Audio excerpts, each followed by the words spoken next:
Primeira Epístola de João, capítulo 1, do versículo 5 a 10. E esta é a mensagem que dele ouvimos e vos anunciamos, que Deus é luz e não há nele trevas nenhumas. Versículo 6. Se dissermos que temos comunhão com ele e andarmos em trevas, mentimos e não praticamos a verdade.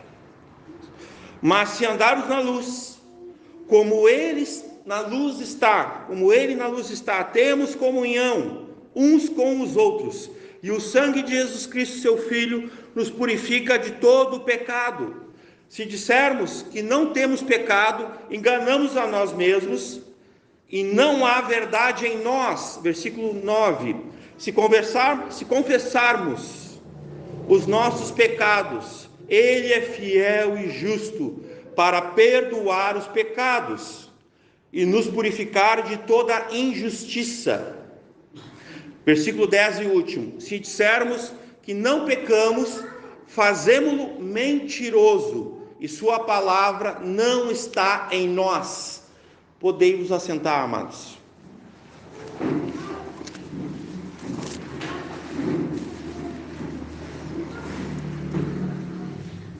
Inclina a tua cabeça mais uma vez, por favor. Vamos ter um momento de oração, falar com o Senhor. Senhor Deus, Pai, nós reconhecemos quem Tu és.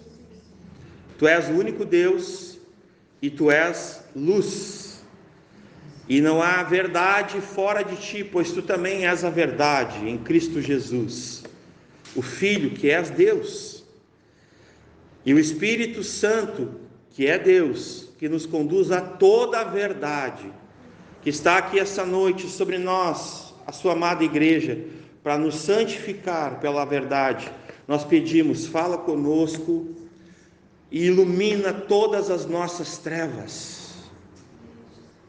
Perdoe os nossos pecados, perdoe os pecados da nossa casa, da nossa mente, do nosso coração, perdoe as nossas omissões, nossas faltas, os nossos desvios.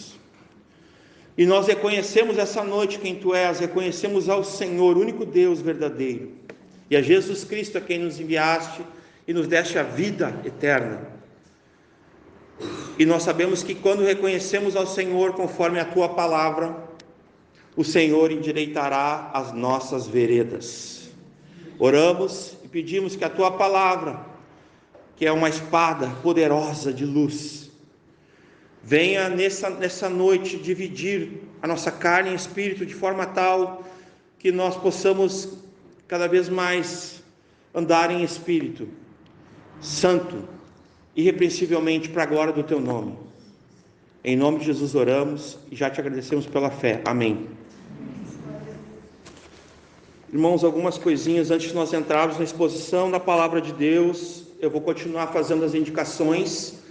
Nós aqui temos uma compreensão sobre a Escritura, sobre a palavra de Deus. Pastor Michael sempre nos ensina, pelo menos a mim, desde 2014, quando ele me deu a ACF, que é uma Bíblia muito especial, por ser fidedigna, por ser fiel, e a doutrina da preservação da Escritura se mantém nela, pelo texto Recépticos, pelo texto TR, né? Esse texto Recépticos, pelo Massorético, também a fidelidade ao hebraico, ao grego. Então essa aqui é a Bíblia ACF, que é a nossa versão, nossa tradução, oficial aqui, né? O pastor Michael, assim, que é o pastor da igreja, estabeleceu dessa forma, e glória a Deus pela vida dele, porque há versões que a gente sabe que tem adulterações. Infelizmente há versões que elas já perderam o prumo, já não há mais os originais. Então, qualquer dúvida sobre isso, me procurem os que estão visitando no final do culto, mas aqui nós primamos pela verdade. Isso é uma característica de quem é filho de Deus e de quem é discípulo de Cristo, os que são pela verdade e na verdade vivem. Nós também indicamos aqui em James, né? A KJV, a 1611, também como uma versão fiel às Escrituras, e também a LTT, né, que eu até anotei aqui que ainda estou, o pastor Michael me emprestou para que eu fizesse esses estudos aqui da das Epístolas de João. Nós estamos em plena exposição das Escrituras para quem está nos visitando. Nós estamos expondo todas as Epístolas de João, a Epístola 1, a Epístola 2, a Epístola 3, versículo a versículo. Então são porções da Palavra de Deus, amém? Então nós aqui pregamos de forma expositiva. Para quem não está familiarizado, nós vamos, versículo a versículo, lógico, nós vamos falar aquilo que o Espírito Santo tem iluminado os olhos do nosso entendimento essa noite, sobretudo, porque Deus fala através de nós. Se Ele quisesse mandar um anjo, eu não precisava estar aqui, né? Então, o anjo serve para outras funções, né? Nos proteger como ministro de Deus, nos guardar e servir a Deus. Nós, pregadores, e todos nós aqui somos pregadores, amém? Todos nós aqui podemos pregar o Evangelho, que é o poder de Deus para a salvação de todos que creem. A LTT, ela é a Bíblia literal do texto tradicional. Ela é uma versão brasileira, mas muito fiel aos originais. Esse pastor é amigo do pastor Michael, é conhecido meu também. Então é um irmão que se dedicou. Depois o pastor Michael pode trazer mais informações. Eu acho que 40 anos a essa tradução. Não que a Bíblia foi escrita em 1500 anos, 40 autores, quer dizer, 40 anos é quase... Mas para nós atualmente dedicar 40 anos a uma obra, a gente tem que ter no mínimo respeito, né? Então esse irmão, o pastor Hélio de Menezes, muito querido, é amigo do pastor Michael, amigo de trocar, de conversar. Então eu me sinto à vontade para falar. Ele traduziu dos originais hebraico e grego a LTT, que seria a terceira indicação nossa. Então, feito essas considerações, amém, né? Para que os irmãos sempre mantenham o ouvido treinado com aquilo que é fiel ao Senhor, pela sua palavra preservada, amém? Vamos começar, irmãos. As epístolas de João, elas são muito importantes no que a gente se refere à escritura, toda a escritura do Senhor, porque ela trabalha, assim, 99% dela, se a gente pegasse assim como um pano e torcesse, ela trabalha doutrinas fundamentais da fé. Então, é uma baita responsabilidade. Se vocês lembrarem rapidamente, quando a gente falou no domingo passado, e eu particularmente sou limitado, não tenho nem assim a capacidade do próprio pastor Michael, né, que o pastor Michael tem uma graça, uma capacidade muito grande de expor as escrituras com uma velocidade e assim com muito conteúdo, né? Mas a gente tentou trazer alguma coisa das doutrinas que estão em 1 João, capítulo 1, do versículo 1 a 4, que a gente não leu aqui hoje, mas foi do domingo passado. E ali a gente tratou sobre a encarnação do Verbo. O Verbo se fez carne, habitou entre nós. Falamos da criação, de certa forma, porque remete ao princípio. Lá em Gênesis 1, 26, né, quando fala assim, façamos o homem. Quem é que estava lá? A Trindade. O Pai, o Filho e o Espírito. Amém, irmãos? A Trindade. Então podemos perceber doutrinas valiosas, ensinos valiosos das Escrituras do nosso cristianismo. Nós tratamos ali também sobre a expiação, porque naquele período os gnósticos e os docetistas, né, ali gnósticos de gnose, eles tinham aquela fama de ter o conhecimento secreto, aquela coisa meio mística, meio esotérica da filosofia pagã grega. Então eles queriam dizer que a matéria é má, isso aqui é mal, mas o espírito é bom. Se nós crêssemos nisso, irmãos, que o espírito não foi afetado pelo pecado, somente o corpo, dois pontos nós incorreríamos aqui. Na natureza humana de Cristo, Jesus é 100% homem.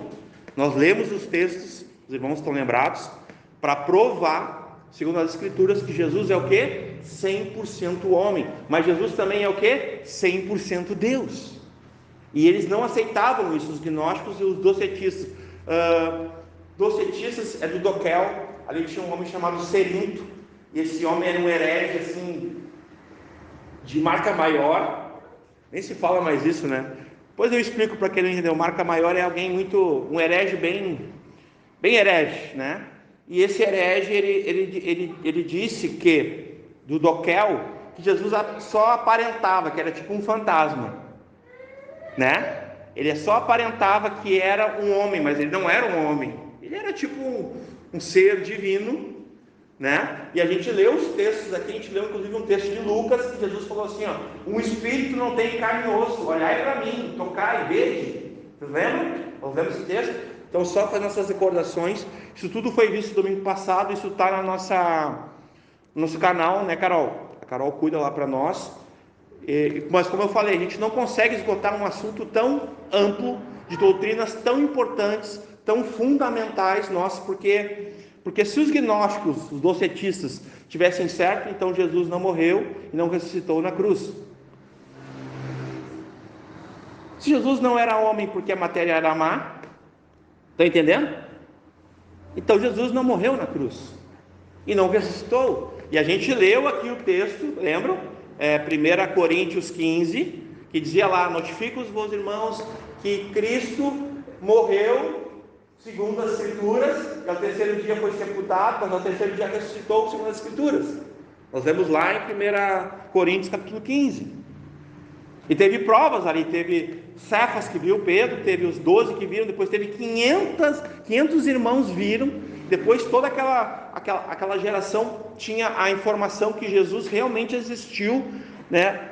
Tornou-se homem, assumiu forma, foi reconhecido em figura humana e viveu entre nós. Por isso ali os verbos aquele que vimos, aquele que ouvimos e nossas mãos apalparam, isso está lá no versículo 1 e 2 ali desse mesmo capítulo. E os nossos olhos contemplaram em respeito ao verbo da vida. Quando Jesus ascende, a ascensão também, outra doutrina, a ascensão de Cristo ao céu. Então, resumidamente, foi isso que a gente viu, recapitulando no domingo passado. Nós vimos sobre Cristo e no final nós falamos sobre ter comunhão e alegria com Deus através de Cristo, amém? E uns com os outros. Hoje, no domingo passado, falamos de uma perspectiva vertical.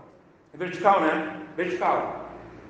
Hoje falaremos de uma perspectiva horizontal, porque hoje nós vamos falar de mutualidades. O que é mutualidades? Toda vez que nós lemos nas Escrituras uns aos outros. Eu tenho uma Bíblia, a minha esposa está aqui, minhas filhas, que eu preguei muitos anos no grupo caseiro sobre esse assunto. Eu gostava muito desse tema, das mutualidades, né?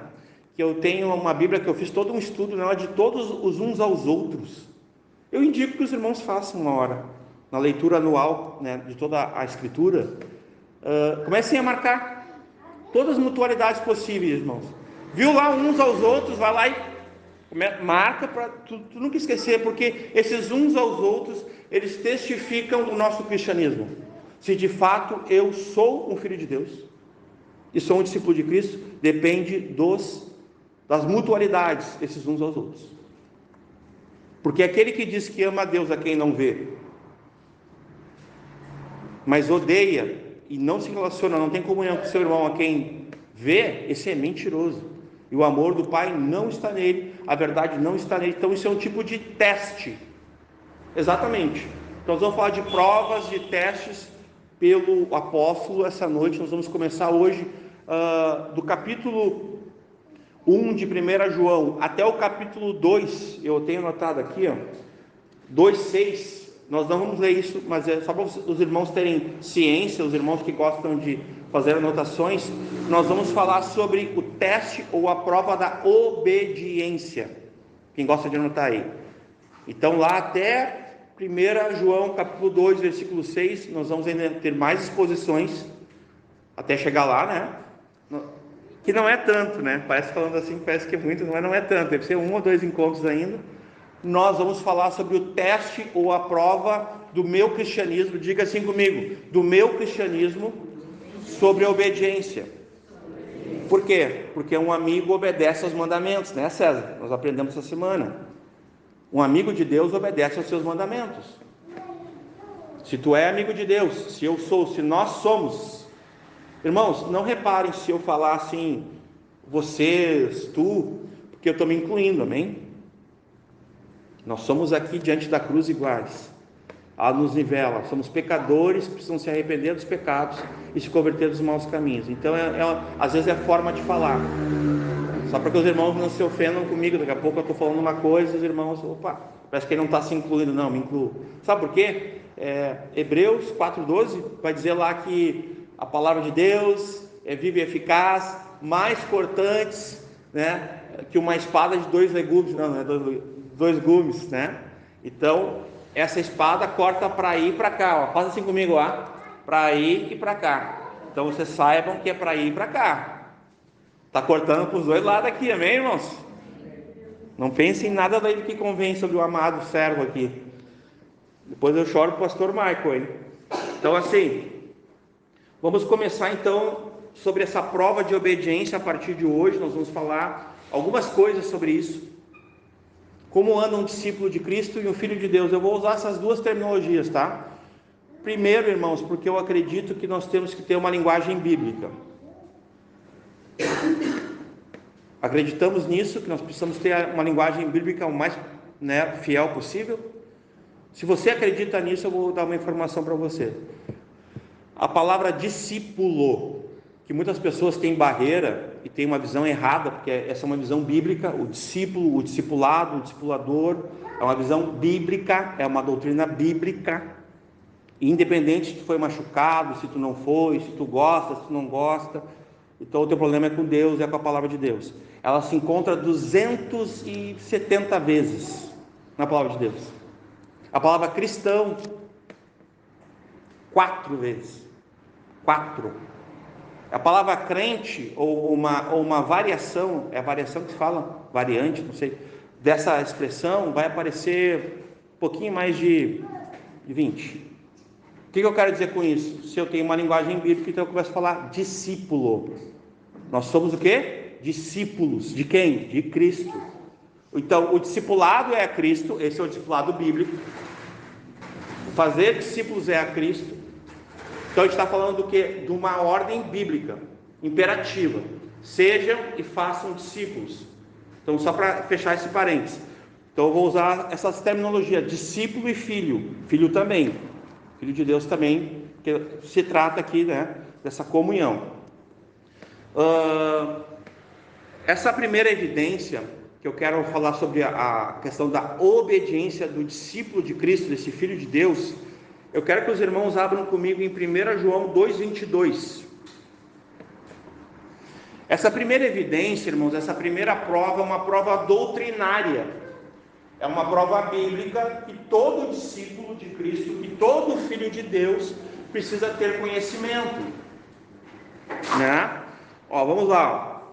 Quem é mentiroso, senão aquele que nega que Jesus é o Cristo? E o anticristo, é o anticristo nesse tempo que nega o Pai e o Filho. Eu não preciso explicar, está claro para os irmãos? Amém? Está bem claro, a tradução, né? Então, assim, quem é que é o mentiroso? Senão aquele que nega. Então aqui qual é a prova, a evidência doutrinária que eu sou um discípulo de Jesus, que eu sou um filho de Deus? Eu creio que Jesus é o Cristo e que Ele é o Filho de Deus e que Ele é o próprio Deus, amém? Aleluia, irmãos, nós somos pentecostais também, viu? Não se envergonhem de dar um glória a Deus aí, que me ajuda aqui. Tem um texto ali, Atos 2, deixa eu ler aqui rapidamente. Atos 2,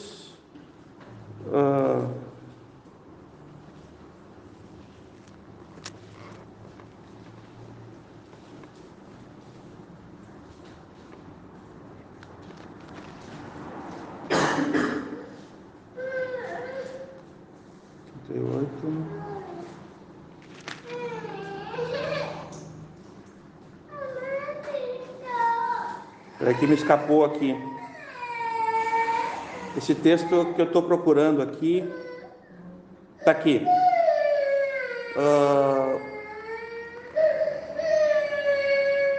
Versículo 24. Ao qual Deus ressuscitou, desfazendo as dores da morte, pois não era possível que fosse retido ele por ela, né? Então, esse texto aqui, irmãos, ele é muito importante para nós entendermos que como Jesus morreu pelos nossos pecados.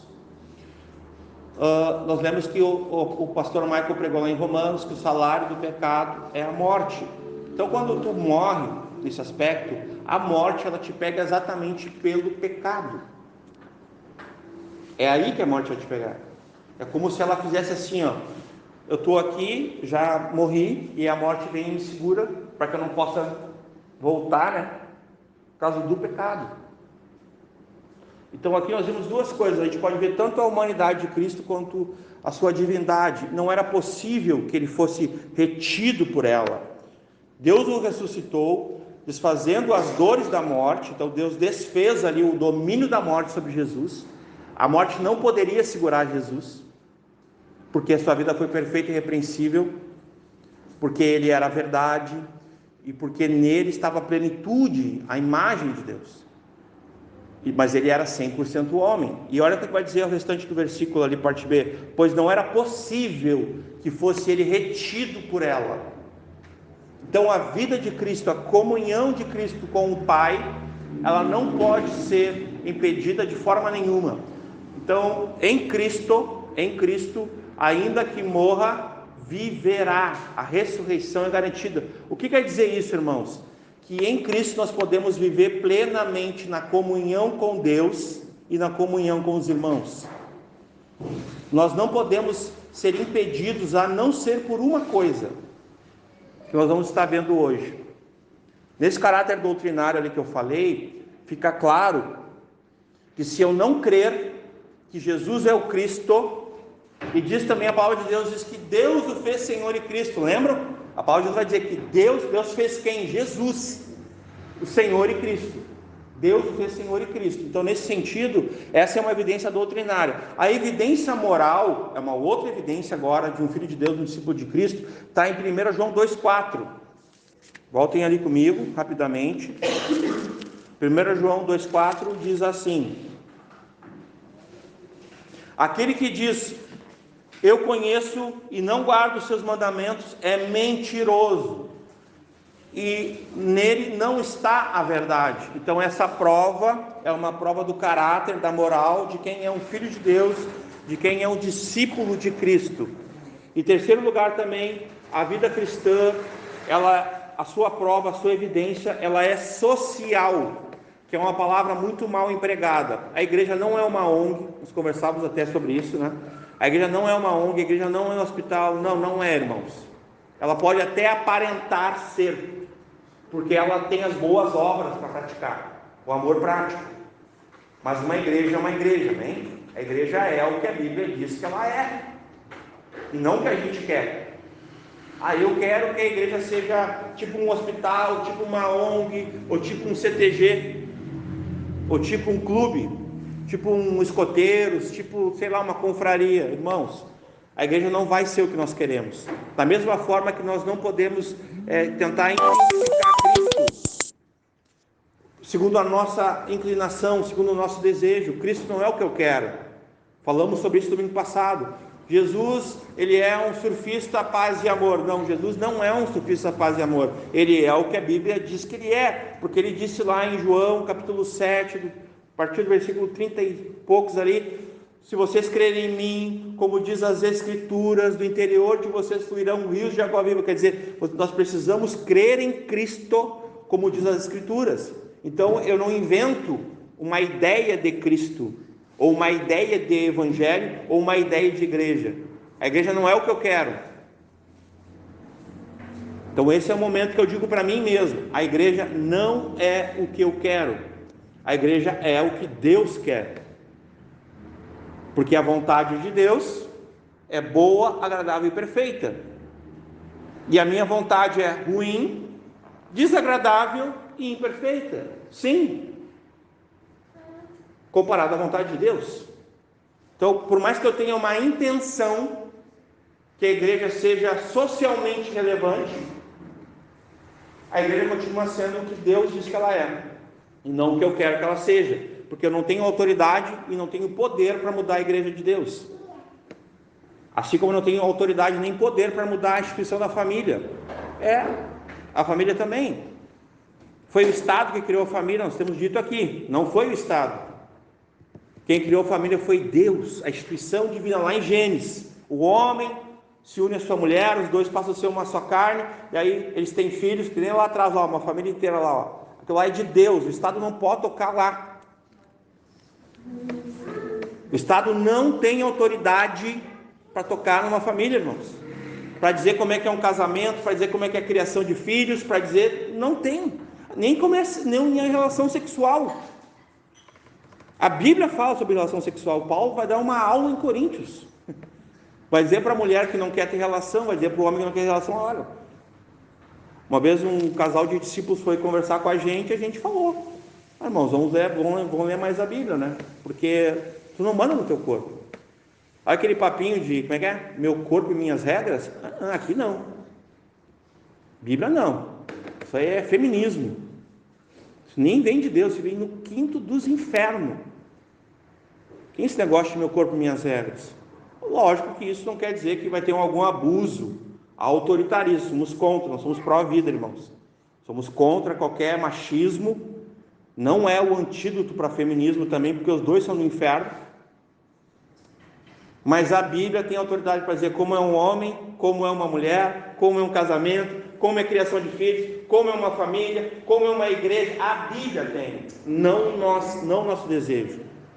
Então, essa doutrina, esse ensino social, ele está em 1 João capítulo 4, versículo 20. E aqui vai dizer o seguinte, no versículo 20 diz assim, ó. 1 João 4, 20. Se alguém diz, eu amo a Deus, e odeia seu irmão, é mentiroso. De novo uma afirmação. A afirmação de que é mentiroso. Vocês estão reparando isso? Lembram do pai da mentira? Aquele que peca desde o início e que é mentiroso, lá em João 8. Nós não vamos ler para ganhar tempo. Está lá em João 8, mesmo autor, o apóstolo João. O pai da mentira, que mente desde o princípio e peca, lá diz o texto. Ele tem seus filhos. E Jesus vai chamar aqueles que diziam, eu sou filho de Abraão. Vai dizer assim, né? Eu sou filho de Abraão. Aí Jesus fala assim, vocês não são filhos de Abraão. Das pedras eu podia fazer ressuscitar filhos de Abraão. Vocês são filhos do diabo. Está lá, irmão, João 8. É o mesmo autor. Sabe por que é importante, às vezes, a gente lembrar aqui que João, é o Evangelho de João e as epístolas de João, elas são... Porque assim, o Evangelho de João foi escrito para a salvação das pessoas. Foi escrito para todas as pessoas do mundo. Não foi só para grego, judeu, romano, não, foi para toda a humanidade. O Evangelho de João. Diferente de Mateus, diferente de Lucas e diferente de Marcos. Porque esses evangelhos... Aqui, Mateus foi escrito para judeus, Lucas foi escrito para os gregos e Marcos foi escrito para os romanos. João não, João foi escrito para todo mundo, para toda a galera. E o apóstolo João, quando ele escreveu isso, irmãos, eu trouxe aqui só para fazer essa... Quando o apóstolo João escreveu isso, ele quis dizer o seguinte, ele quis dizer, nós agora estamos dizendo isso, nós, que recebemos a palavra de Deus, amém? Como diz Paulo, quando nós recebemos, nós passamos. O Evangelho de João foi escrito para não salvos, guarda isso. As epístolas de João foram escritas para salvos. Pegaram? Então, nas epístolas de João é a conduta cristã. Por isso que a gente está dando essa pegada aqui. Porque isso aqui é para os salvos. Lá João era para quem não era. Quer ver? Evangelho de João, capítulo 20, versículo 31. Eu vou me usar um pouco aqui para me ganhando tempo. Porque como eu estou mexendo muito aqui. Evangelho de João 20, 31. Olha lá. Estes o quê? Esses escritos. Todo o escrito do Evangelho de João. Os 21 capítulos, tá? Então, isso é o estes. Estes, porém, foram escritos para que creiais que Jesus é o Cristo. Aleluia. O Filho de Deus. E para que crendo, tenhais vida em seu nome. Aqui está falando do que? Soterologia, é salvação. Então, o Evangelho de João para a salvação. Agora lá, 1 João 5,13. Eu estou tentando mostrar, esses dois versículos que eu estou mostrando, ó, esse primeiro aqui, João 20:31, é o versículo chave do Evangelho de João. Ele diz para nós por que o Evangelho de João foi escrito. João 20:31. Agora, as epístolas de João foram escritas por causa disso aqui, ó. 1 João 5,13. Essas coisas vos escrevi, os que credes. Estão reparando agora, né? Os professores me ajudem aí. Nós temos aqui os professores aí. Os que credes em nome do Filho de Deus, para que saibais, ó. Esse saibais aqui, irmãos, ele está em todas as epístolas de João. Vocês já repararam isso? Se vocês pegarem uma canetinha e Epístola de João 1, 2 e 3, vocês vão... São mais de 30 versículos, se eu não me engano. Sabemos, saibais, saibam, tudo no verbo saber. Está tudo ali nas epístolas de João. Olha que interessante isso. Ó. Para que saibais que tens a vida eterna. Entenderam? Estou falando para quem aqui? Para quem já é salvo. Aleluia, irmãos. Glória a Deus. Você é salvo em Cristo Jesus. Somos salvos em Cristo Jesus. E para que creiais no nome do Filho de Deus. Também é um versículo chave de todas as epístolas. Então, em João, capítulo 1, versículo 4 e 20, nós falamos da prova social. Porque se eu digo que amo a Deus, mas não amo os meus irmãos, não amo meus familiares, não amo meu próximo, meus amigos, se eu não amo lá, eu nem conheço, irmãos. Nós vamos sábado, vamos falar isso para a glória de Deus aqui, porque para que pelas vossas boas obras seja glorificado o nome de Deus. Nós vamos sábado lá numa missão para levar Bíblias, roupas, o que a gente conseguir para essa situação de calamidade, né? Advinda das chuvas lá em Lajeado, na região ali. Isso é amor, irmãos. Isso é tradução de amor. Essa é a exegese do amor. Na verdade, a exegese do amor é o próprio Cristo. Deus é amor. Nós vamos falar isso mais à frente na exposição, não hoje. Mas isso é um amor, porque a gente não conhece as pessoas. A gente não está só falando aqui. Nós estamos falando, aí veja bem, porque tem os tais dos seguidores de São Francisco de Assis. Como é que eles gostam de dizer? Eu vivo, né? Como minha vida é um livro aberto. Aí, se preciso, eu falo. As pessoas veem em mim. Não é o que Paulo diz, não é o que Pedro, que Jesus falou, não. Prega a palavra. Como crerão se não há quem pregue? Prega o evangelho. Fale. Sabe por que falar? Porque quando eu falo, logo vivo. Quando tu fala uma coisa, se eu falar assim, eu te amo, a minha vida vai ter que firmar. Entenderam a responsabilidade? Seja o seu sim, sim, e o vosso não, não. O que passar disso vem do maligno. Então, quando eu digo assim, André, eu te amo, eu disse isso, agora eu tenho que provar com as minhas atitudes, com a minha vida. Não pode ter uma incoerência. Então, o que nos une, meus irmãos, é a verdade, é a coragem, é a palavra de Deus, é a luz de Deus, é a comunhão, a koinonia do grego, né? Que é estar junto, é a obediência, é a presença, né? É a unidade, comunhão. O que nos separa, irmãos, é a santificação. A palavra de Deus, isso nos une, amém? Essas coisas que eu falei agora nos unem. O próprio Deus nos une. É Ele que nos une. O que nos separa? O pecado, a desobediência, a ocultez, o orgulho, a hipocrisia, a arrogância, a mentira, a desobediência. Vou dar um exemplo prático dessa palavra aqui, que ela vem lá de Gênesis, a palavra desobediência, porque lembra? Falou para Adão e Eva, não comam, se comerem, certamente morrerão. O que o homem e a mulher fizeram?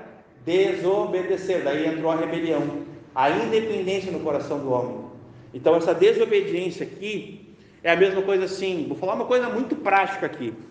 Eu vou falar em amor essa verdade. Hebreus 10, 25 diz lá: congreguem. Não façam como alguns que deixaram a congregação, que deixaram de congregar pelas suas ambições, pela sua, digamos assim, está aqui, para me corrigir, não deixando a nossa mútua congregação, como é costume de alguns quem? Desobediente.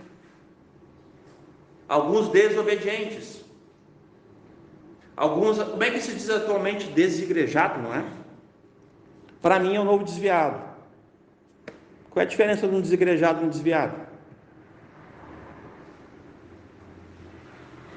Mas eu sou igreja. Chega para mim assim: mas pastor, eu sou igreja. Aí eu posso dizer para ele: não, sem mim, sem nós, tu não é igreja. Porque vou fazer uma analogia, tu é um tijolo, tá? Vou morar no tijolo? Sim ou não, irmãos? Não. Mas eu posso morar uma casa edificada com tijolos.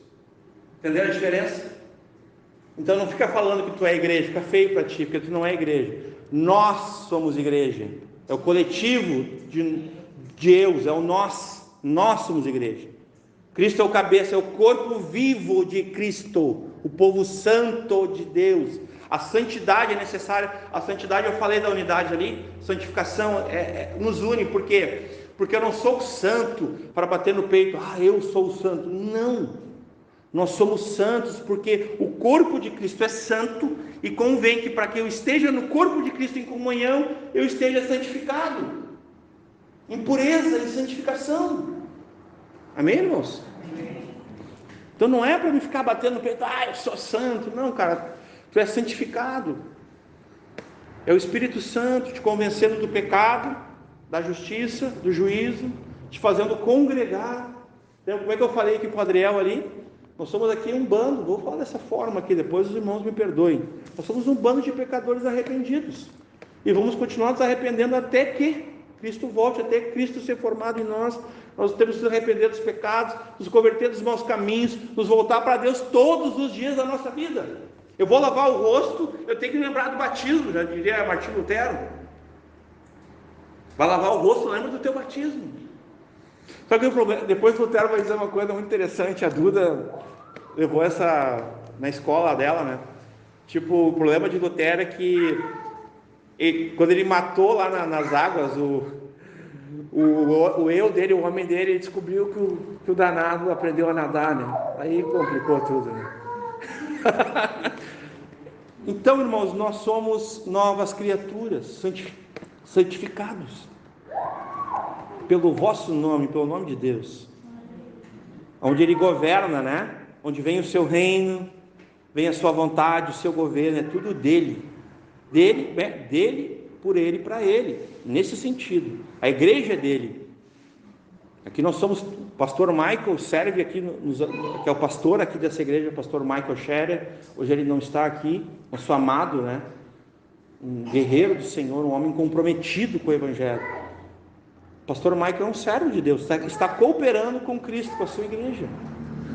Assim como nós todos aqui, somos cooperadores. Nós olhamos Deus trabalhando, o Espírito Santo, nós dizemos: eis-me aqui. Vamos juntos. Então isso nos une, irmãos. A desobediência é exatamente quando eu olho alguém que conhece essa palavra e não obedece, não congrega. Vira um modelo prático? Perdão, um exemplo prático, quer dizer. Pode voltar, por favor. Algo muito importante, irmãos. Se nós temos essa consciência de quem nós somos, a nossa natureza pecaminosa, adâmica, tá?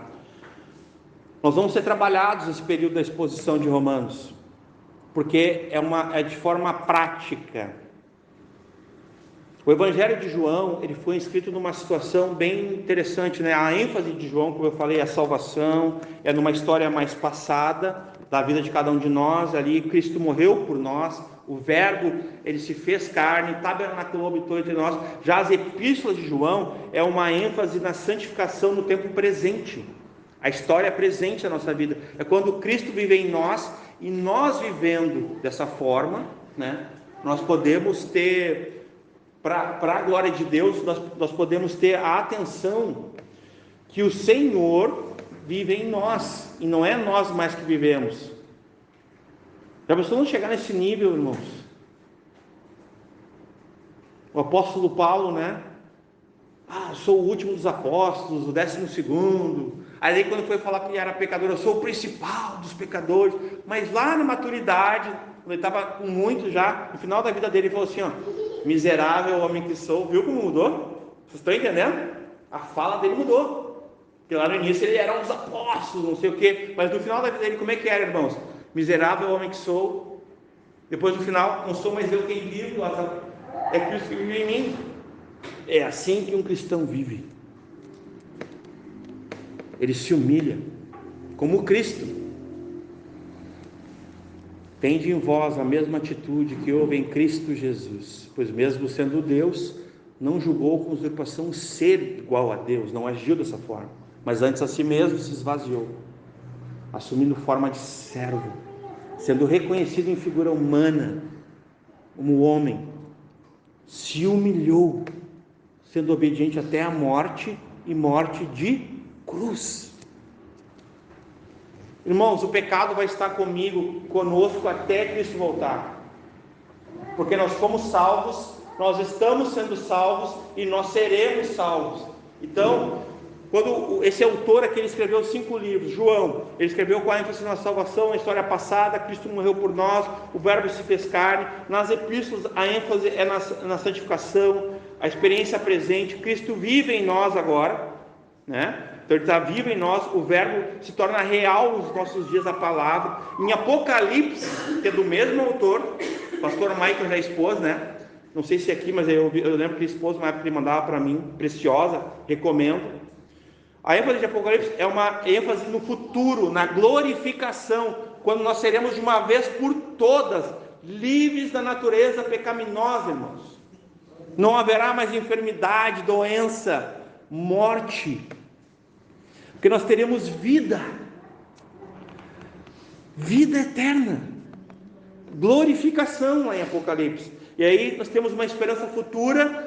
Cristo vem por nossa causa, vem conquistar, vem vencer mais uma vez e nos levar com Ele nos céus, para a casa eterna do Pai eterno, com a família eterna, na mesa eterna, nós filhos de Deus, aleluia.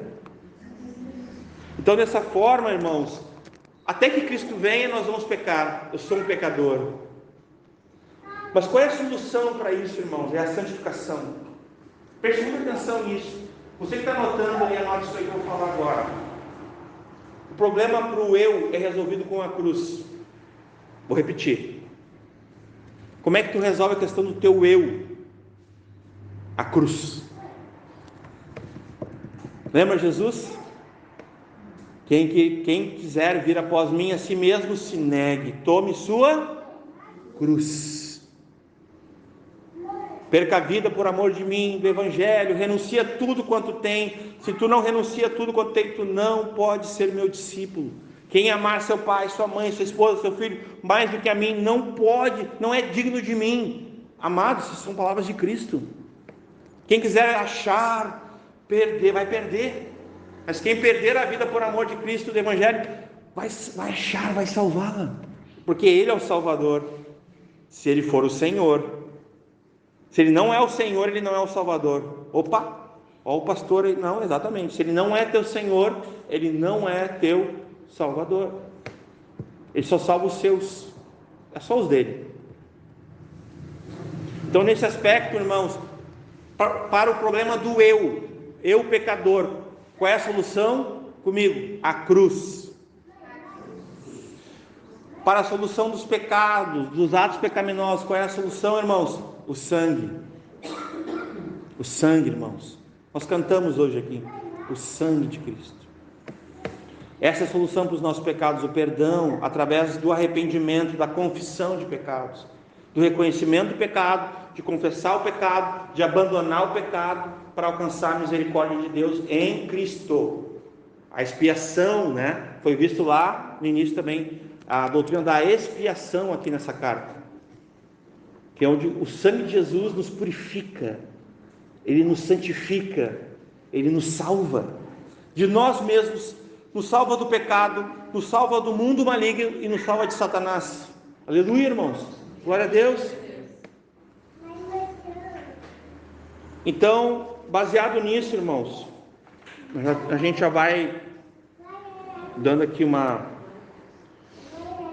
encaminhada, glória a Deus. Eu quero que os irmãos acompanhem comigo essa questão. Só organizar aqui. Eu mudei hoje, vi que eu não trouxe aquele caderno. Estou com umas folhas aí. Ver se otimiza meu. Porque a pergunta é simples: como é que um homem pecador, como eu, pode ter comunhão com o Deus Santo? Como é que isso é possível? Somente pelo sangue, pelo novo e vivo caminho, nos acheguemos com confiança diante do trono da graça. Nós podemos, meus irmãos, nós podemos chegar com confiança diante do trono da graça. Como diria lá no Antigo Testamento, se eu conseguir chegar e tocar no altar, eu sou salvo. Lembra? Aquele altar, né? Do rei lá, que era aquele dito, né? E quem conseguisse chegar até o altar e tocar no altar estava salvo. Não morria mais no aspecto da lei, né? Da perseguição. É nesse sentido. Mas nós sabemos que nós não podemos nos salvar, nenhum de nós. Por isso Cristo é o nosso Salvador, se Ele for nosso Senhor. Somente Cristo, amém? Somente Cristo é o nosso Senhor e Salvador. Então, dessa forma, irmãos, quando a gente fala que Deus é luz, a gente leu ali, e esta é a mensagem que dele ouvimos. Essa palavra mensagem, ela significa angelia. Angelia é um anúncio, é uma anunciação que atinge a todos, que ela fica revelada a todos. Ela não está oculta mais. Vocês lembram que Cristo veio na plenitude dos tempos e Ele mostra a natureza de Deus, Ele mostra a face de Deus à terra. O próprio Deus, o homem Deus, o Deus homem, Jesus Cristo, o Cristo Jesus. Era isso que os gnósticos queriam ensinar errado, e muitos cristãos, ou falsos cristãos, estavam aceitando os falsos mestres, que Cristo não era Deus, e que Cristo não era nem humano. Eu expliquei isso bem no início ali, Doquel. Ele tinha aparência de fantasma, ele não é de verdade. Ele é de verdade, sim. Lembra que ele teve fome, ele teve sede? Lembra que ele chorou pelo amigo que tinha, por Lázaro? Ele chora. Vocês lembram que ele sofreu uma certa agonia, que ele tinha que orar lá no Getsemane? E aí Pedro, Tiago e João dormiam, ele voltava lá 3 vezes, né? Poxa, vocês não podem pelo menos 1 hora orar comigo? A humanidade de Jesus, meus irmãos. Lembra que ele fala no final: Pai, por que me desamparaste? Ele era 100% homem. Irmãos, essas doutrinas, delas depende nossa salvação. É tão importante isso que a gente está falando aqui, se vocês tivessem noção. Ainda hoje tem pessoas que não acreditam em Cristo, não acreditam que são pecadoras, não acreditam que precisam ser salvas. Salvas do quê? Eu sou uma boa pessoa. E tem cristãos, cara, ou crentes, crente até o diabo é, né? Os demônios, né? Os demônios creem.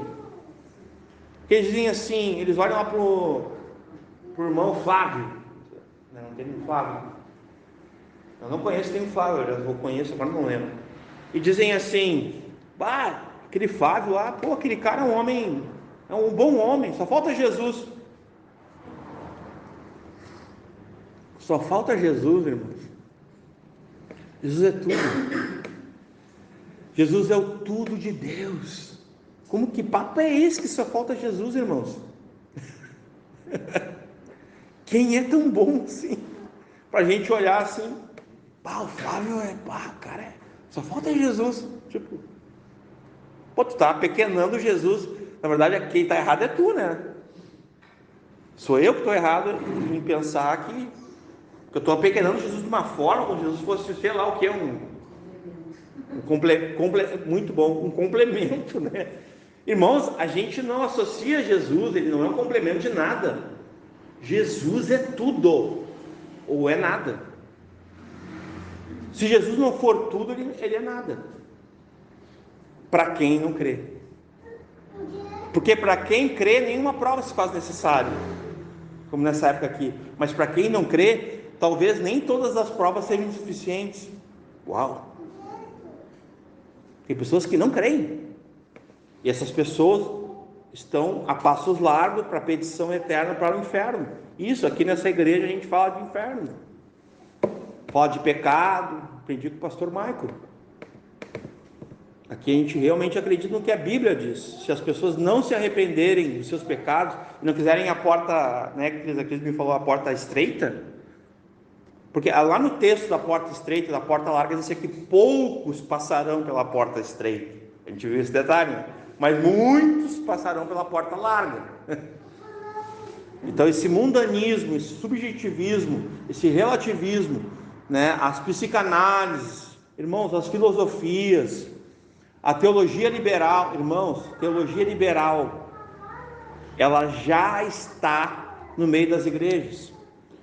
As pessoas não estão acreditando que Jesus realmente existiu como homem, que ele morreu numa cruz. Estou dizendo para vocês, eu já sentei com pastores, o pastor Michael também já conheceu, que não acreditam, o irmão está concordando comigo ali, que eles não acreditam que Jesus existiu e que ele morreu na cruz. Imagina um pastor não acreditar nisso, cara. Vocês não estão entendendo, misericórdia, gente. Misericórdia de nós. Nós precisamos crer em tudo que a Bíblia diz. A Bíblia diz. Essa tem que ser nossa fala. Vem conversar com o Adriel lá, o Adriel bem pacientemente, bem calminho, ele é assim. Vem cá, querido, a Bíblia diz. Pronto, resolvido, a Bíblia diz, irmãos. Não é a tua opinião, não é o que tu acha, não é o que tu pensa, desculpa aí. Não é a tua experiência, não é. É o que a Bíblia diz. Se a Bíblia diz, está dito. Ponto final. Ou seja, a palavra de Deus é o ponto final. A nossa opinião não é. Amém, irmãos? Amém? A nossa opinião não é o ponto final. Desculpa aí, não é. A tua opinião, na verdade, eu até vou parar aqui, mas assim, a palavra final é a palavra de Deus. Sempre, sobre qualquer assunto, sobre qualquer tema.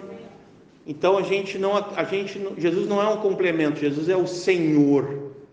Ele é o Deus Criador também. Estava lá na criação de tudo. Gente, a nossa cosmovisão cristã, Deus perfeito, Criador eterno, criou o homem perfeito. O homem desobedece, fica imperfeito. Estão acompanhando? O homem fica caído, no mundo caído, maligno. Satanás vem, potestade do ar governa. Jesus vem perfeito e salva esse homem. E restaura esse homem ao propósito eterno de Deus. Pregamos o Evangelho agora em segundos. Esse é o Evangelho, irmãos. Acabei de falar, é todo o Evangelho. É tudo o Evangelho é sobre Jesus, o que Ele fez, não é sobre nós. Vou repetir. Se tu acha que o Evangelho é sobre ti, tu está totalmente enganado. O Evangelho não é sobre ti. Não é sobre o que tu pensa, não é sobre o que tu fala, o que tu não fala, não é sobre tuas experiências. Não. O Evangelho é sobre Jesus. Jesus falou assim, ó, os irmãos dele quiseram dar uma aula de marketing, não sei se tem alguém da área, chegaram para ele, acho que é em João 6, 5, me cobre, os irmãos de Jesus de sangue, tu tem que mostrar o que tu fazes, fala para o povo, as pessoas te conhecerem, para te ter uma fama. Jesus falou assim, vocês não sabem de nada, o mundo me odeia, o mundo ouve vocês, gosta de vocês, porque vocês fazem o que o mundo quer, mas eu não. Eu vim e falei para o mundo os pecados que eles tinham, por isso o mundo me odeia. Está lá, irmão, está escrito isso. Jesus não aceita conselho das experiências das pessoas. Tu não diz para Jesus, tu não faz Jesus se converter a ti. Quantos de nós já tentaram converter Jesus para si mesmo? Não vou nem olhar. em orações, em petições, né? Achando que estava lá, né? Jesus não se converte a ti. Nós nos arrependemos dos nossos pecados, porque nós precisamos ser salvos, nós merecemos o inferno. Essa é a nossa verdade. Mas por causa de Cristo, como é aquele texto que diz que aquele que foi perdoado, ele vai se jubilar, né? Ele vai... Um pouquinho, eu acho que até tenho notado. Esse texto é tremendo. Que aquele que foi perdoado de todos os pecados, ele não cabe em si. É esse que vai falar o texto. Nós somos assim. O amor encobriu multidões de pecados. Nós somos salvos. Nós não nos salvamos. Ninguém consegue se salvar, irmãos. Tu não vai escapar. Quem pode escapar da ira vindoura?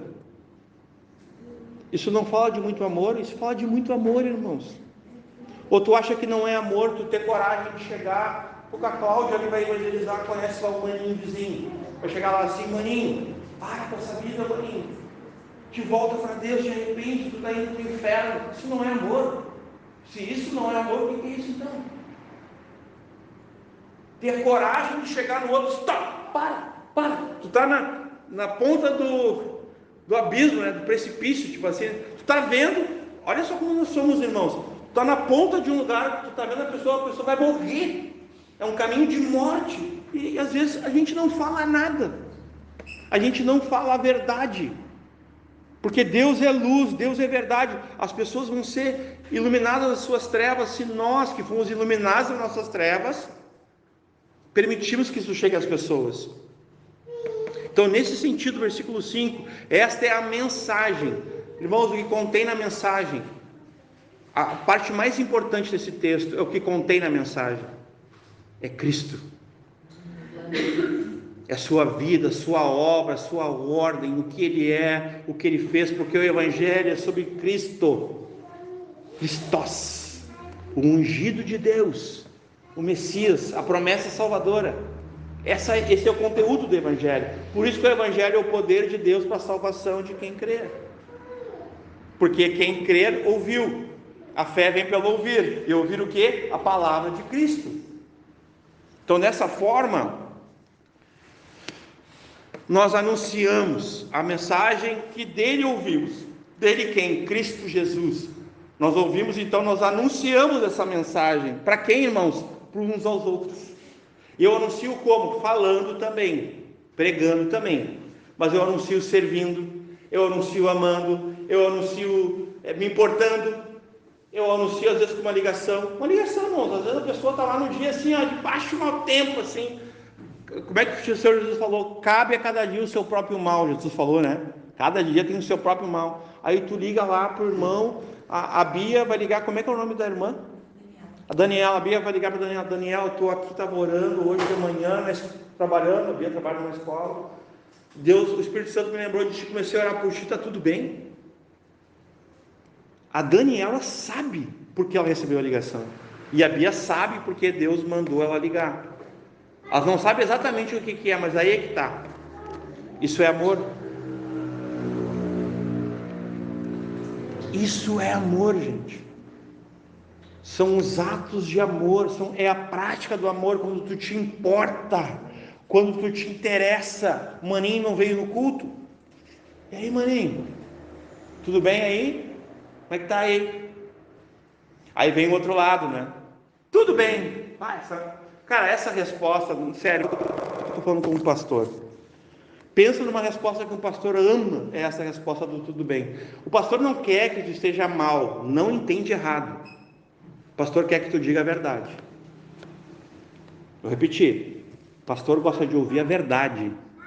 E não o que tu pensa que ele quer ouvir. Pegar? Porque essa respostinha de tudo bem, na boa. Muda o script. Fala a verdade. Experimenta falar a verdade. Vou fazer aqui um desafio. Pastor Michael perguntar, fala a verdade para ele. Pastor, hoje está complicado. Estou na luta aqui. Aí vocês vão ver como Deus ama vocês. estou abrindo para vocês aqui, estou dando uma dica de ouro para vocês, irmãos, da prática cristã.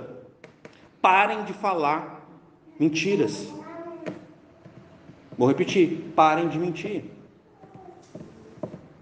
Falem a verdade, mesmo que doa. Sejam humildes.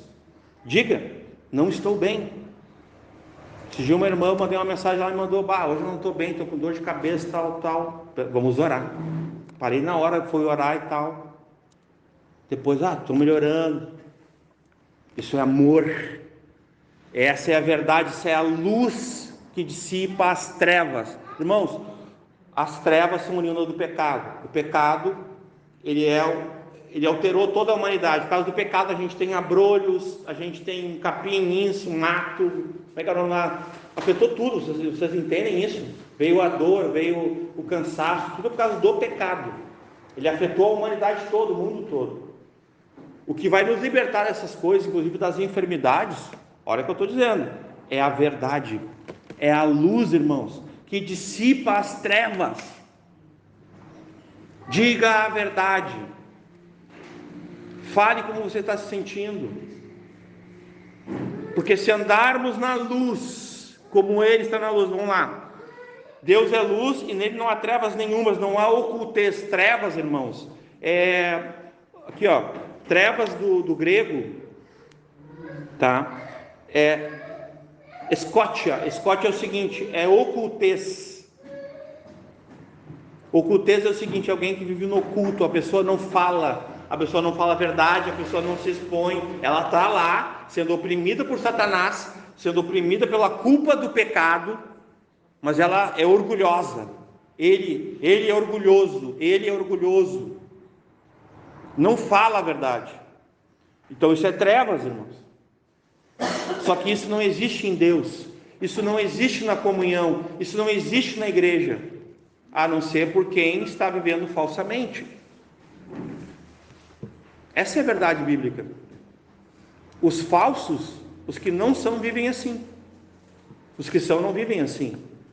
Porque, olha o que diz ali, versículo 6, se dissermos que temos comunhão com Ele, andarmos em trevas, mentimos e não praticamos a verdade. Mas se andarmos na luz, como Ele está na luz, então aqui é vertical. Então eu tenho comunhão com Cristo primeiramente. Então, nós vamos ter comunhão, manter comunhão uns com os outros. E o sangue de Jesus Cristo, seu Filho, nos purifica de todo pecado, nos lava, nos cura, nos sara, nos fortalece. Essa unidade, irmãos, é o que precisa nos despertar, irmãos. Nós precisamos despertar para a glória de Deus. Nós precisamos entender que esse mundo aqui, a brevidade dessa vida, é tudo efêmero. Isso aqui não vai durar muito, meus irmãos. Que Cristo volte. Lá em Tessalonicenses diz que nós podemos fortalecer o coração uns dos outros com essa mensagem, que Cristo voltará. Cristo volte, irmãos, e leve sua igreja. Mas daí o pastor não está pensando nos perdidos. Claro que eu estou, irmãos. Eu estou há 30 anos pregando o evangelho. É pouco. Mas eu digo uma coisa para vocês: Cristo precisa voltar. Eu preciso pregar para que Ele volte, porque Ele vai abreviar o tempo. Se eu pregar o evangelho para as pessoas se convertam, Ele virá. Porque não faz sentido. Porque como é que o desobediente pensa? O desobediente, ele pensa de uma forma meio incoerente. Qual é a forma? Aqui ele não quer relacionamento com ninguém. Já viram esse tipo de crente? Não quer comunhão, não anda com ninguém, não congrega, parece um golfinho. Ele aparece de vez em quando, depois ele afunda e nunca mais aparece. Eu faço uma pergunta para vocês: como é que alguém que diz que quer viver eternamente na casa do Pai com a família eterna não gosta de viver aqui com a igreja? Como é que ele vai gostar de viver lá, irmão? Me explica comigo essa matemática aí. Que coerência há nisso?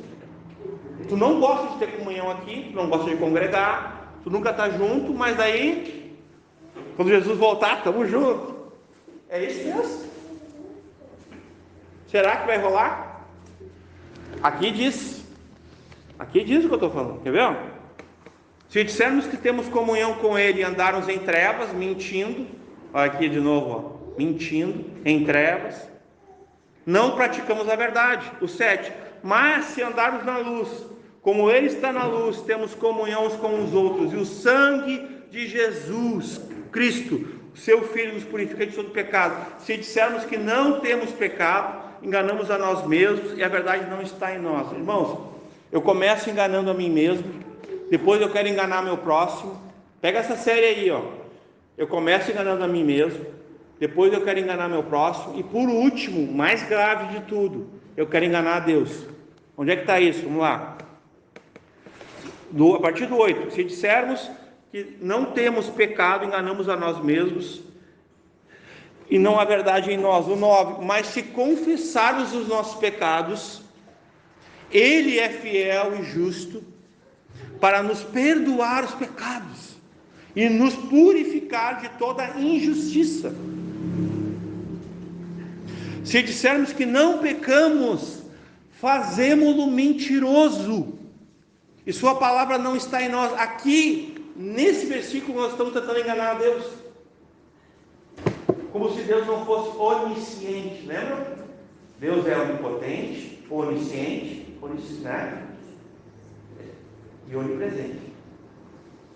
Então parece que a gente acha que está enganando a Deus, porque primeiro a gente se enganou, entenderam a sequência? Eu me engano, aí eu engano a Carol, aí depois eu estou aqui tentando enganar a Deus. Só que tem um problema com essa última questão aqui, que é a mais grave. Tu começa enganando a si mesmo. Como é que tu te engana? Primeiro, achando que tu não tem pecado. Tu é chamado de mentiroso, te leu aqui. Segundo, tu achando que tu pode te livrar do pecado. Vocês nunca viram uma pessoa assim? A pessoa vai lá, peca, e aquilo é público, às vezes aquilo afeta a família, ou afeta a igreja e tal. A pessoa peca, aí a pessoa não se arrepende, não reconhece o pecado, não confessa o pecado, e ela age assim, ó. Ela age como se estivesse tudo bem. E aí? Né? Ela pecou contra Deus, pecou contra si mesmo, pecou contra a igreja, contra o próximo, mas daí ela age como se estivesse tudo bem. Ela se livrou do pecado, tipo assim. Que nós precisamos restituir a honra. Se tu feriu o irmão, tu vai ter que ir até o teu irmão, entre ele e ti só, e tu vai ter que, me perdoe, César, eu pequei contra ti, pequei contra Deus. Foi lido hoje isso aí, né? Pequei contra o Senhor, né? Então eu reconheço que eu pequei contra Deus, reconheço que pequei contra ti, reconheço que pequei contra mim, e aí eu confesso o meu pecado. Agora é muito interessante que tem irmãos que eles pecam, eles agem erradamente e agem como se estivesse tudo bem. Sou familiar para vocês? Isso é um exame, irmãos. Lembra o texto da ceia? Examine-se, pois, o homem a si mesmo, e depois tem uma outra parte. Julgue-se a si mesmo, porque quem não se julga a si mesmo será julgado pelo mundo. Está lá no texto 1 Coríntios 11. O segundo, agora não lembro. Para se examinar e para julgar a si mesmo. Agora pensa uma coisa. Nós estamos falando do que, gente? Nós estamos falando de nós. Se eu pequei contra um irmão e eu quero me livrar do pecado, fingindo como se nada tivesse acontecido, eu estou tentando enganar a mim mesmo, eu estou tentando enganar o meu irmão, e eu estou tentando enganar a Deus. É o que está aqui. É isso que está dizendo aqui. Só que o que é o mais grave? Aqui a gente já está caminhando para o fim. Tem uma blasfêmia aqui. Qual é a blasfêmia? Olha o versículo 10. Não que a gente vai concluir exatamente, mas olha lá. Se dissermos que não pecamos, então, como eu falei, a pessoa ela acha que ela não é pecadora, ela acha que ela não peca, mas a Bíblia diz que ela é mentirosa. Está dito aqui, não sei o que estou dizendo. E ela quer, e quando diz aqui, ó, se dissermos que não pecamos, fazemo-lo mentiroso. Quem é o fazemo-lo aqui? Quem é esse aqui? Deus.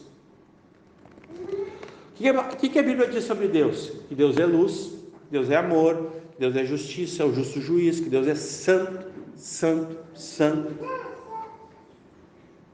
Diz que ele é espírito, que é tudo prescruta, né?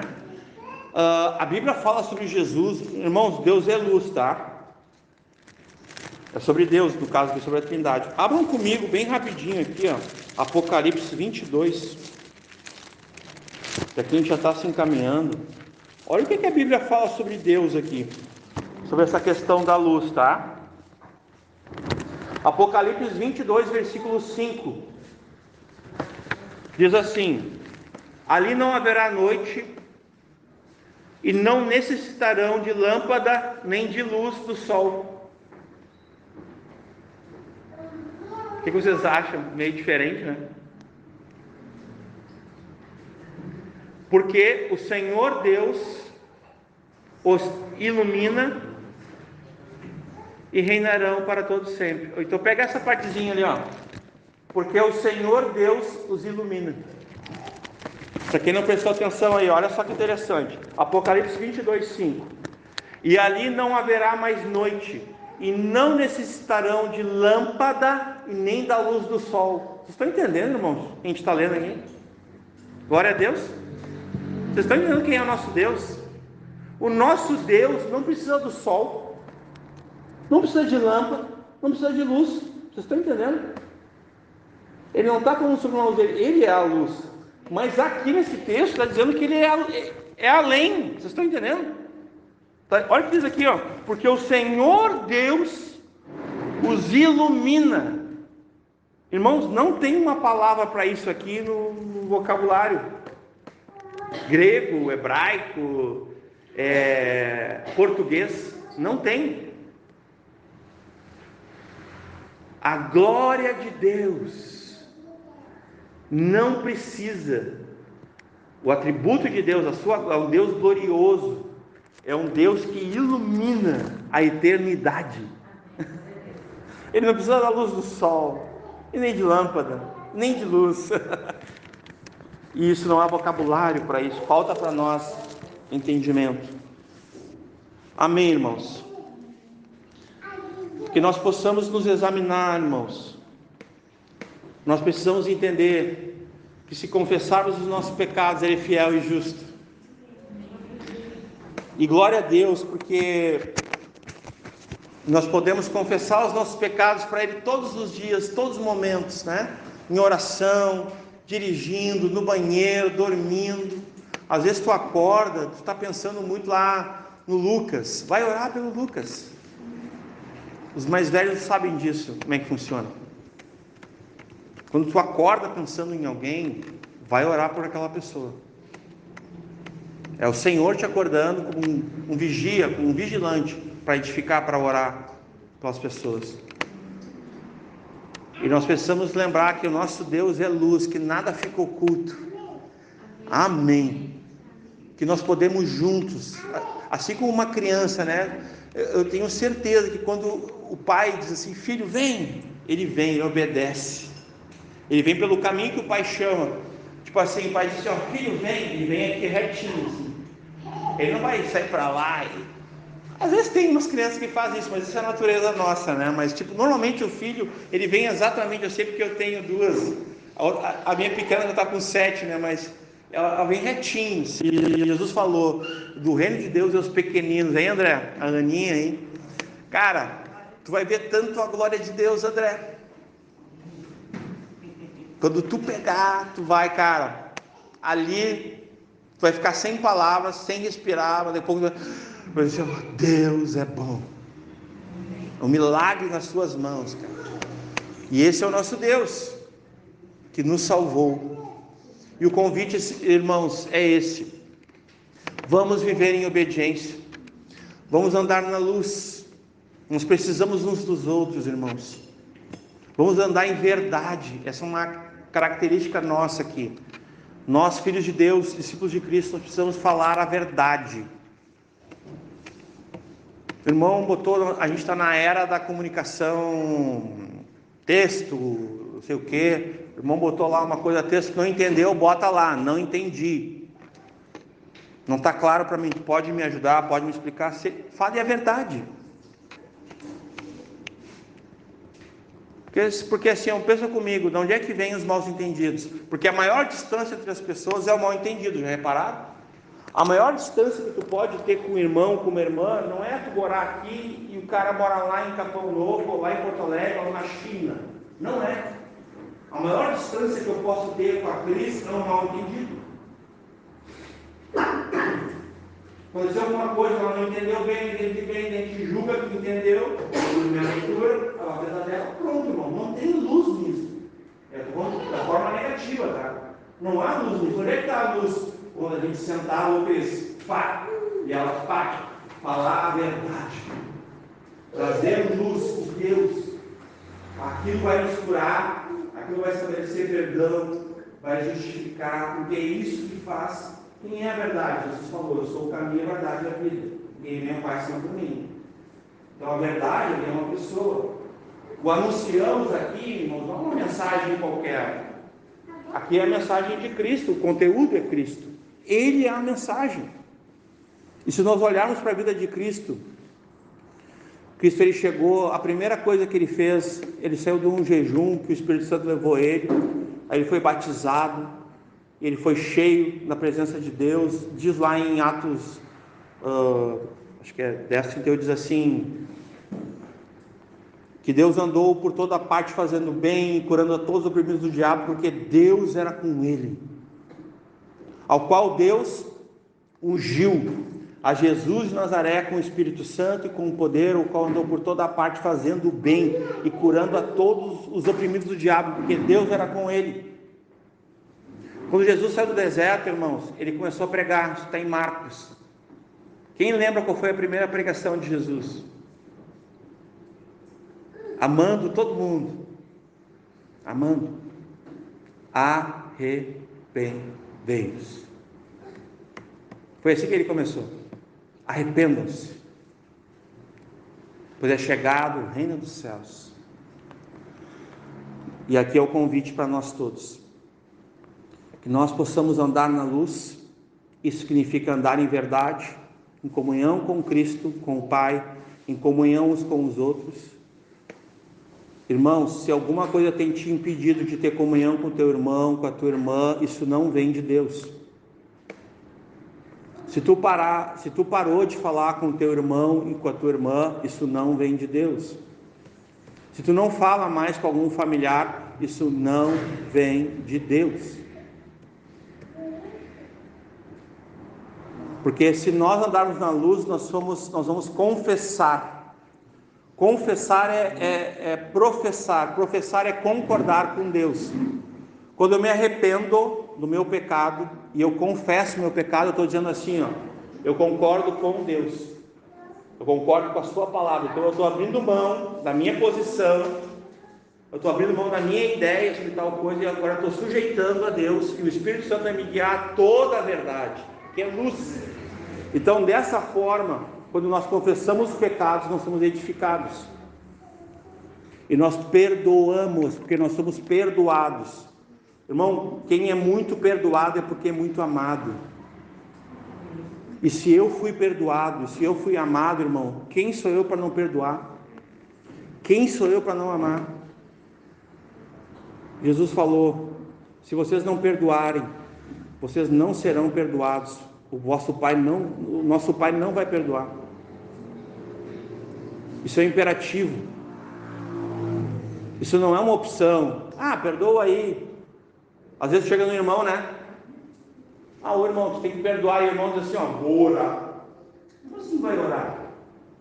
Vai orar sobre o quê? Sobre o perdão? Isso é imperativo, irmãos. Perdoa.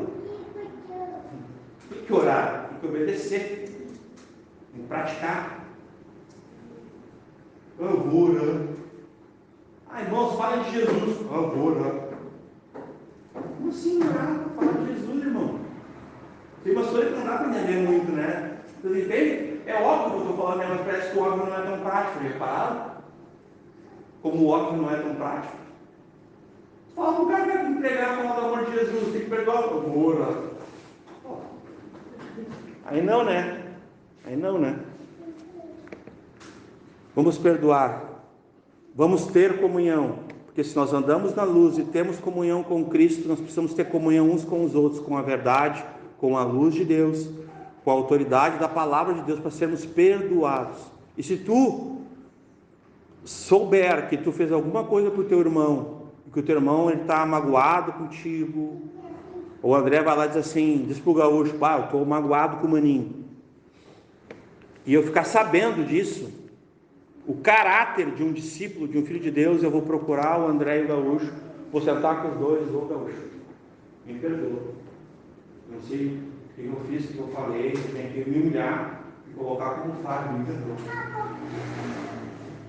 Em alguns casos assim, outros casos que aconteceu aqui, né, publicamente, o irmão fez isso publicamente entre nós, né, pediu perdão para outro irmão aqui, já aconteceu, glória a Deus, porque aonde há perdão, há luz, há verdade e amor. Uma irmã também chegou e pediu perdão, e a gente tem que, irmãos, a gente tem que pedir perdão e perdoar. Pecou hoje? Sim ou não, irmãos? Pecamos. Que ninguém precisa passar por mentiroso, não essa noite. Então pede perdão, confessa para Deus, pede perdão para Deus. Se pegou contra algum irmão, aproveita, manda uma mensagem, me perdoa, né? Eu menti, não falei a verdade.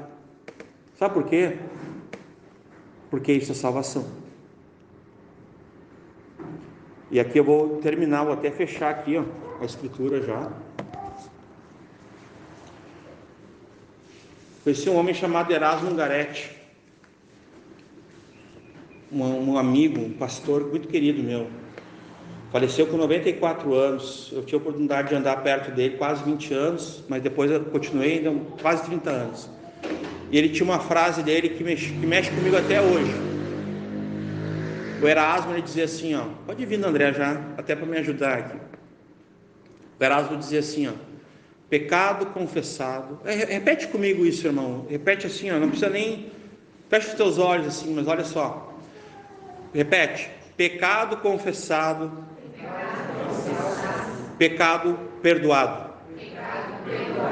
Amém. Não se esqueça disso. Confessem pecados. Confessem para Deus, primeiramente, né?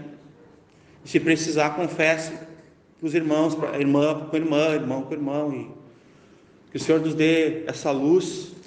Aliás, Ele nos dá, né? Para a gente viver e andar como família, como igreja, e que a gente jamais seja entrevados, não sei se essa palavra está correta, governados pelas trevas, a ponto de abandonar a comunhão dos santos, da igreja, da família, dos amigos, parar de falar com pessoas. Irmãos, isso não é uma conduta de um discípulo de Cristo, nem de um filho de Deus.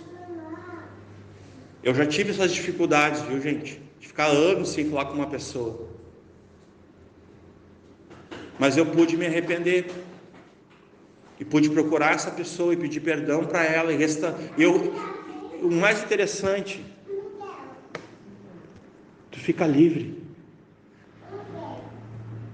Tu te sente livre. Aquilo era um peso assim, sabe? Toda vez. Aí alguém pode perguntar assim, mas quando é que eu sei que eu não perdoei alguém? Porque às vezes pode acontecer isso. Sabe como é que tu sabe?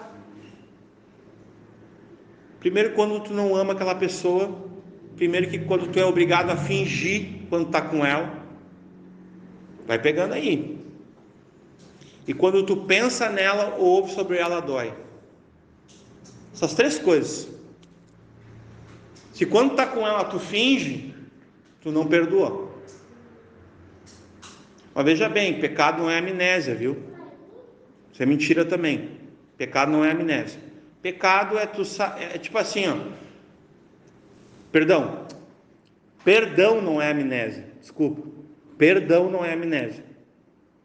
Quando eu perdoo alguém, se eu lembrar da pessoa, não dói mais. Se eu lembrar do que ela fez, eu até disse, que benção, maninho, né?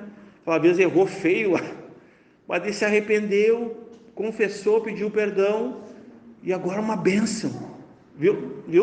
Tipo assim, não tem dor, né? Não tem paz, tem alegria, né? Porque é testemunho. Viu como é diferente? Agora quando tu pensa assim, dói, né? Tá maculado assim, né? pensa no maninho, não suporto esse irmão. Não perdoou. Sabe quem é que é escravo aí? Não é o maninho. Sabia? É quem não perdoa. A pessoa que não perdoa é como se ela tivesse tomado um copo de veneno pensando que a pessoa que ela odeia vai morrer.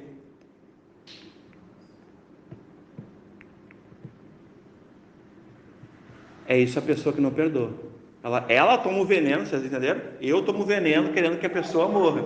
Ela está tão cega, tão dura de coração, tão nas trevas, mentindo para si mesmo, querendo enganar a si mesmo, querendo enganar a si mesmo, querendo enganar a Deus, o homem querendo enganar a Deus, que ele está tomando veneno, querendo que o outro morra.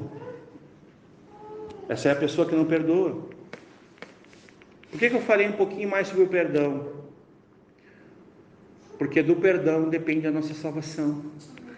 Se nós não fôssemos perdoados por Cristo, nós não seríamos salvos por Ele, aceitos por Ele. Glória a Deus. O Senhor nos perdoe. Nós vamos a nos perdoar. E nós vamos perdoar os nossos irmãos, nossos familiares, nossos amigos, a todos. Perdoem, perdoem, perdoem. Em nome de Jesus. Andem na luz, na verdade, no amor de Cristo. E anunciem isso. Amém?